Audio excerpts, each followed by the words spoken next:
नमाज ते कुर्बानी दोवें लाजिमुल मलजूम चीज़ां ने। अगर नमाज है तो तेरी कुर्बानी, अगर कुर्बानी है वे नमाज नहीं, तेनू कुर्बानी दा अजर रब दी अदालत चो मच्छर दे पर दे बराबर भी नहीं लभना, क्योंकि बेनमाज मुशरिक है, बेनमाज काफिर है, बेनमाज दा दीन नहीं, बेनमाज दा ईमान नहीं, बेनमाज दा अहद नहीं। मैं नहीं कह रहा, मेरे महबूब ने फरमाया। मैं मिंबर ते खड़ा बावजू खड़ा कुरान अच्छे बेनमाज की कोई कुर्बानी नहीं। पूरा साल तू मस्जिद च ना वड़े ते तू कुर्बानी दे दिना च 30 लाख की कुर्बानी कर छड़े, मरका ही पार छड़।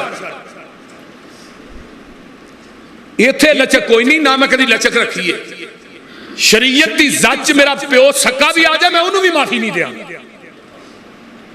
क्यों? शरीयत माफ नहीं करती, मैं किवें माफ करा? वो और मौलवी होंगे जिन्होंने कोई लालच और तमा होएगा, चेहरे वेख के बात करते होंगे। मैं कभी चेहरा वेख के गल नहीं की। मेरे भाइयों, अगर मेरी सख्ती की वजह तो कोई नमाजी बन जाए तो यकीनन वो मेरी और अपनी कामयाबी का सबब बन जाए। पहले नंबर ते जिदी सुन्नत है उन्हें नमाज छड़ी है तो तू भी छड़ ले। जिदी सुन्नत है ओदे दिल च दखलाव है तो तू भी कर ले। हजरत इब्राहीम दे दिल दे अंदर कोई दखलावा नहीं, कोई रियाकारी नहीं, खलूस ही है ना। हुण क़यामत तक जिन्नियां कुर्बानियां होनियां ने खलील, तेनू बराबर दा सवाब मिलेगा।